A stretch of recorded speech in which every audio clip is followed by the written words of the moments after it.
Hi everybody, welcome to Storytime with Fairfield County Library. My name's Messina and I am excited for Storytime this week. Are you guys ready? Awesome. Okay, this week our theme is Dia de los Muertos, or the Mexican holiday Day of the Dead. So this week we're going to be reading two books that are all about this holiday and some of the traditions that go with it. All right, our first book is Uncle Monarch and the Day of the Dead by Judy Goldman, illustrated by René King Moreno and published by Boyds Mills Press.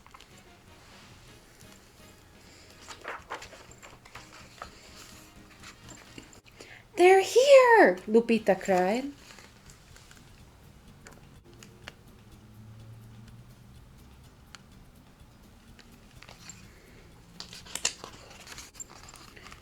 She ran to the rocking chair where her uncle was dozing and touched his arm. When he opened his eyes, she whispered, "Tio Urbano, they're here!" "Are you sure?" he asked. "Quickly, quickly, niña. Hand me my cane. It is the best of luck to see them arrive." Tio Urbano struggled to his feet, his knees creaking like the wooden floor under him. He put his hand on Lupita's shoulder.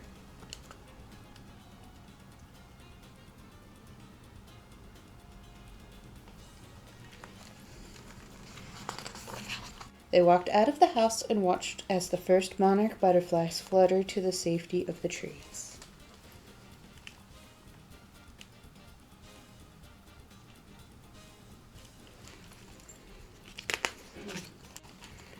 Lupita put out her hand and a tired monarch landed on it. It stayed for a moment before flying off to blend with the others. Tio Urbano put his arm around Lupita. "Never be afraid of the dead," he said. "For those who loved us can never hurt us. We will always miss them, and this is why it is a blessing to receive the butterflies for Dia de Muertos, when we show our dead that they are treasured and not forgotten. Besides, it is a pleasure to see butterflies return every year."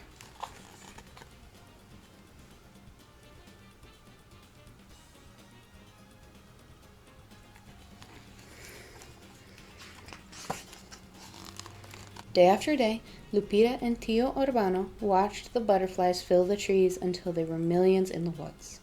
On sunny days, they flew about, searching for food and water until the forest was a quivering blur of orange and black.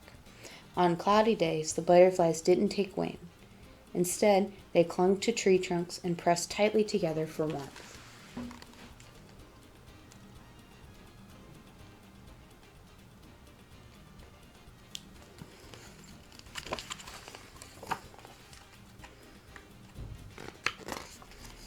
Soon after the arrival of the butterflies, Lupita's family got ready for Dia de Muertos.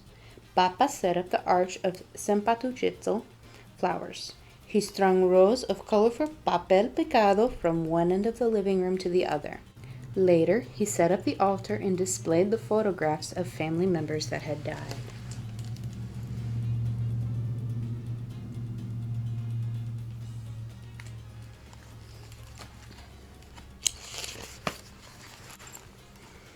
Mama gathered the ingredients she would need for preparing the pan de muertos, mole, tamales, tortillas, atole, and rice and beans that the dead had liked in life and would now enjoy in spirit.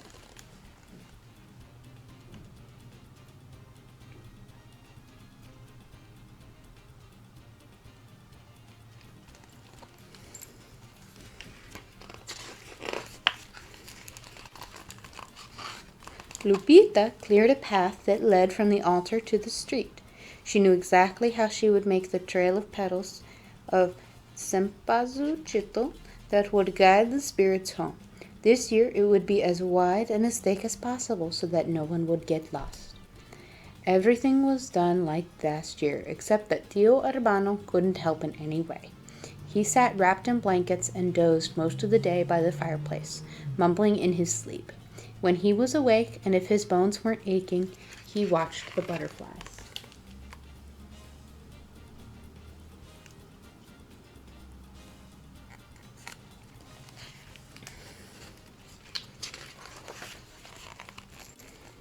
A few days before Dia de Muertos, Tio Urbano took to his bed. Lupita sat by his side for hours. She stroked his hand and spoke to him about school and her friends, but he never opened his eyes.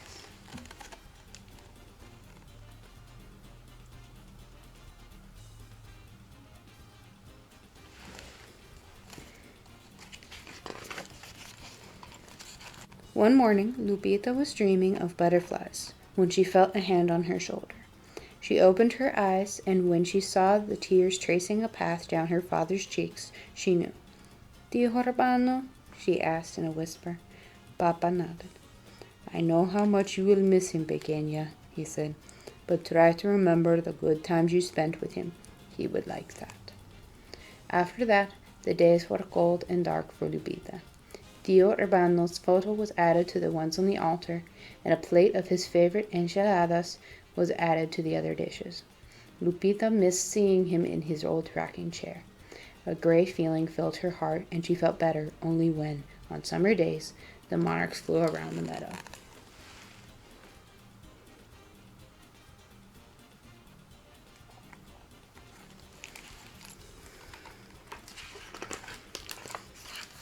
On the first day of November, Dia de Muertos arrived.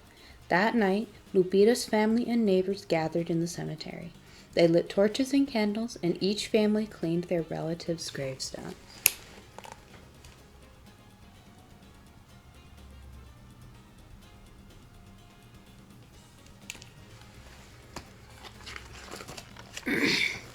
They painted the gravestones in bright colors and covered them with flowers and food. Some prayers were said, and a woman sang a hymn accompanied by a guitar. After a while, an air of festivity spread throughout the cemetery as adults told stories and ate their fill, and children played hide and seek among the gravestones. Lupita looked at the new grave that needed no fresh paint. She stayed close to her mother and, later on, wrapped herself in a warm blanket and fell asleep.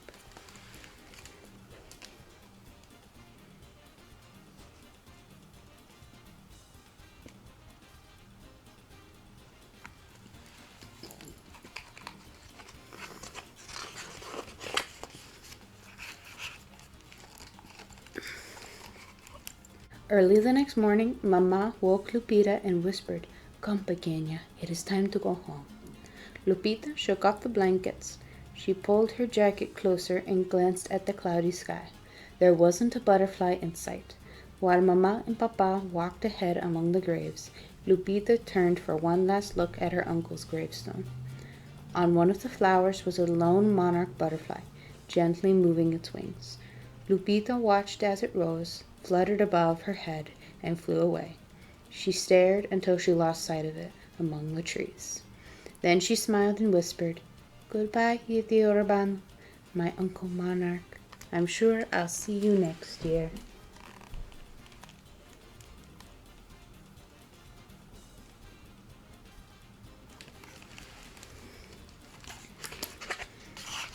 Lupita left the cemetery and, as she ran to catch up with her family, felt the gray begin to lift from her heart.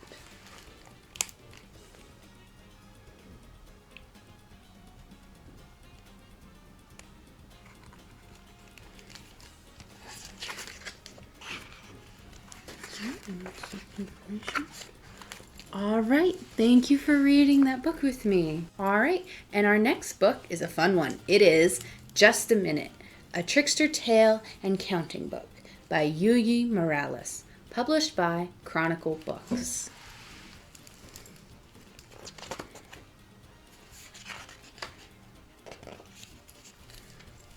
When Grandma Beetle woke at dawn, she heard a knock at the door. And oh my! Waiting outside, she found Señor Calavera. Señor Calavera tipped his hat. What a skinny gentleman! With the pass of his hand, he signaled to Grandma Beetle it was time for her to come along with him.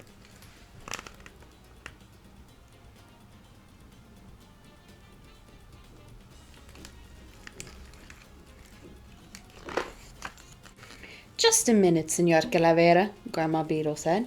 "I will go with you right away. I just have one house to sweep." Señor Calavera remembered he had extra time today, so he decided to wait. "Uno, one swept house," counted Señor Calavera, and he rose from his seat.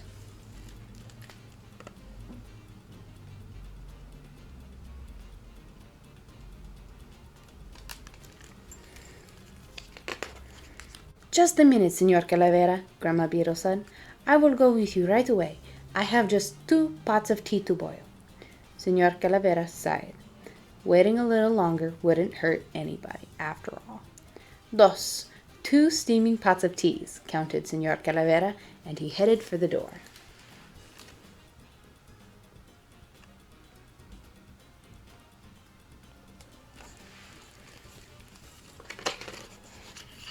Just a minute, Senor Calavera, Grandma Beetle said.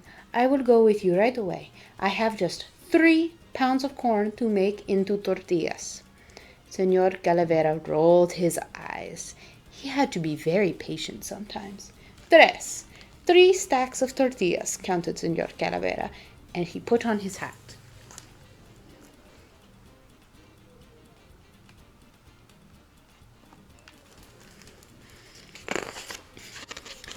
Just a minute, Senor Calavera, Grandma Beetle said. I will go with you right away. I have just 4 fruits to slice. Senor Calavera frowned. This was taking more time than he expected. 4 fruits made into a salad, counted Senor Calavera, and he motioned that they should go.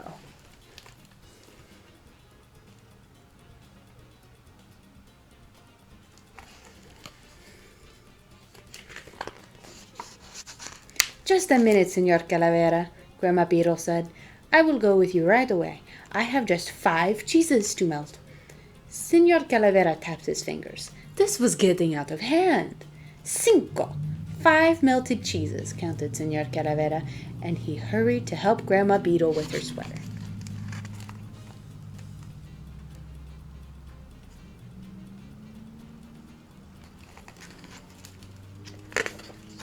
Just a minute, Senor Calavera, Grandma Beetle said. I will go with you right away. I have just 6 pots of food to cook. Senor Calavera threw up his hands. What else could he do? 6 pots of delicious food, counted Senor Calavera, and he offered Grandma Beetle his arm.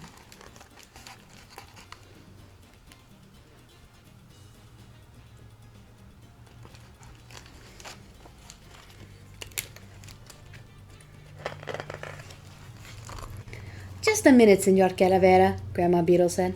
I will go with you right away. I have just 7 piñatas to fill with candy. Senor Calavera shook his head in disbelief. It was getting late. 7 piñatas full of candy, counted Senor Calavera, and he held open the door for Grandma Beetle.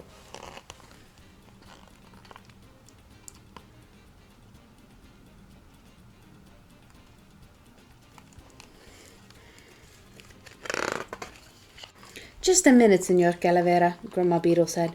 I will go with you right away. I have just 8 platters of food to arrange on the table. Enough! Senor Calavera could take no more. 8 platters of food set on the table, but Senor Calavera had lost count. He was too busy stomping on the floor.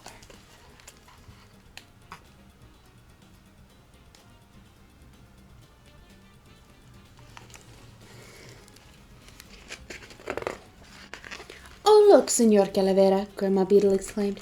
Here come my grandchildren. Senor Calavera took a deep breath. 1, 2, 3, 4, 5, 6, 7, 8, 9. 9 beautiful grandchildren came through the door.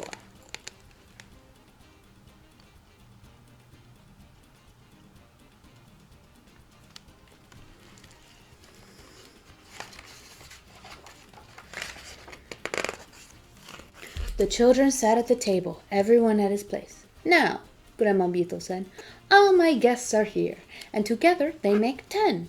But the guest sitting at the table counted only 9. Grandma, the children protested, where's guest number 10? Here he is, she answered. Yes, number 10, of course, is Senor Calavera.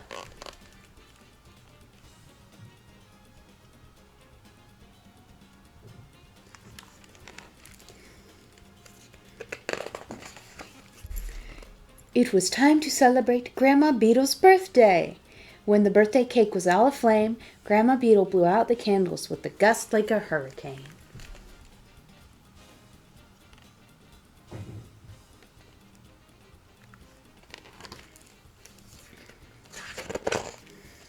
When the party was over, Grandma Beetle kissed her grandchildren one by one. Then she announced, I am ready, Senor Calavera. But, oh my, where was Senor Calavera?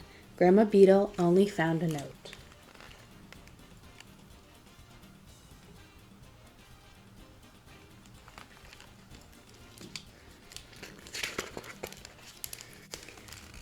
Dear Grandma Beetle, your birthday party was a scream.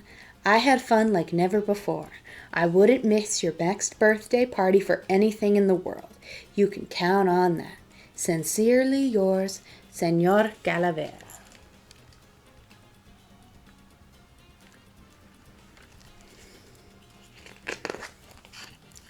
And that's the end. I like that one.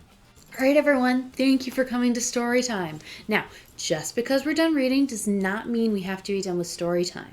If you come down to the library this week, you can pick up a Storytime kit, which are these fun-filled activity kits that we made to go with the books we read today. Each kit comes with a coloring sheet, a craft, and a tasty recipe you can make with your grown-up. This week, our craft is a posable skeleton, and our recipe is Day of the Dead bread, or Pan de Muertos. To get a kit, you need to come to the library and ask the person at the front desk for a Storytime kit. Now, each of our weekly Storytimes has a different kit, so in order to get the kit for this Storytime, you want to tell the person that you would like a kit for Group B. We have new kits available every week, and we have them as long as supplies last. So if you're lucky, we might still have some older kits if you feel like redoing an older Storytime. Okay, everyone, thank you for joining me for Storytime. Once again, my name's Miss Nina, and I hope to see you in the library this week to pick up a Storytime kit. It's time to say goodbye, but I look forward to seeing you all next time. All right, bye, or should I say adios?